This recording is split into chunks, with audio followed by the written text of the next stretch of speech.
Hello, and thank you for joining me today. Well, this is the Tuesday, April 19th edition of our video devotionals. We appreciate you being with us today, and we call this Thankful Tuesday. And we do have a lot to be thankful for, no doubt about it. And let's take some time today to pray, and I know that will be, the Lord will appreciate that. So we're going to jump into things kind of quickly here today as we're reading through the Bible on that one-year plan. Today we're in 2 Kings 4 and 5, and I'd like to give you a lot more information, but we are limited on the time here, so I'm going to just kind of zero in on one thing here and mention another.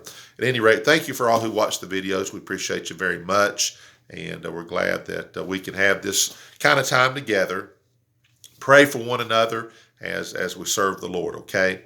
All right, so 2 Kings chapter 4 at the very end here. Elisha, of course, is the man of God. That's the primary man of God there for Israel. And we find here toward the end of that chapter, it says, and there came, in verse 42, and there came a man from Baal Shalisha, and brought the man of God bread of the first fruits, 20 loaves of barley, and full ears of corn in the husk thereof. And he said, Give unto the people that they may eat. And his servitor said, What? Should I set this before 100 men?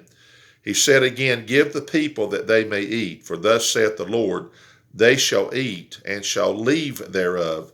So he set it before them, and they did eat, and left thereof according to the word of the Lord. Now, I love that. And of course, in my mind, I immediately go to when Jesus was here on earth, and he had his ministry. And he fed 5,000 men at one time and 4,000 at another. And it made the point that when they fed those people with the fish and the loaves, that there was baskets left over. I think 7 baskets on one occasion and 12 baskets on the other.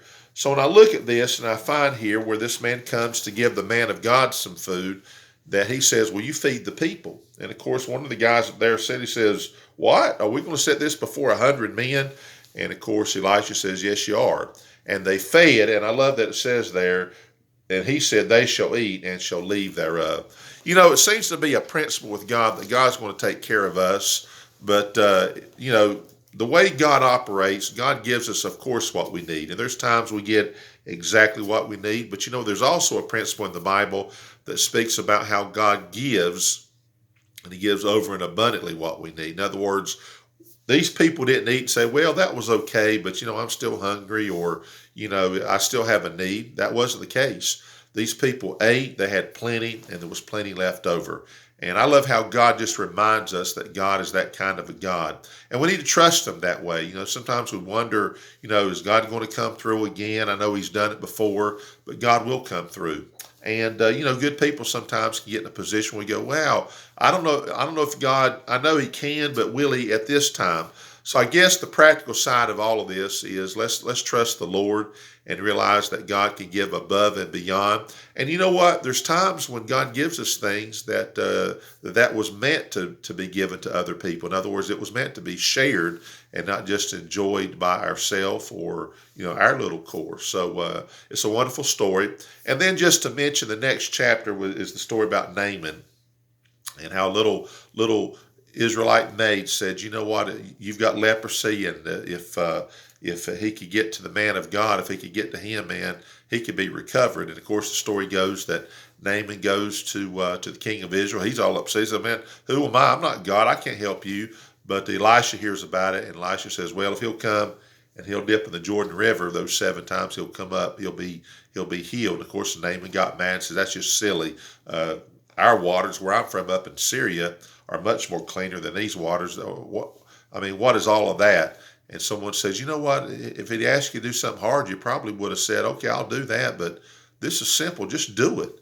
And of course he did it, and he was healed. So I love in the Bible these stories. People that don't read the Bible, don't have a life in the Bible, you're just missing out on the things that you can be reminded of, all the things you've heard in Sunday school or a preacher preach or you've read before, and realize God is the same God, and he wants to show his mighty power. And whether it's taking care of needs, feeding people, and having plenty left over, when you would think, how in the world is that even possible? And then here's a man that's healed just by simply obeying obeying God really, but the man of God said, here, go do this. And if we'll just simply obey God and do what he asks, trust him today. And that's a wonderful thing. Well, that's all we've got for you today. I think that's enough. So as you think about it, as you're serving God on this Thankful Thursday, be thankful for what he's done. And let's thank him for what he's going to be doing. And when God needs to do something on a big fashion, when you think, man, that'd be impossible, then you can always say, well, I know that God had to do that because God certainly does the impossible. So let's have a great day today. And maybe today, some miracle is going to happen and you'll see God's hand. And let's just say, hey, God, I'm ready. If you want to use me to do it, fine. If not, then we know what you're able to do, what you have done. And praise the Lord, what he's going to do, okay? So have a great day. We'll see you tomorrow.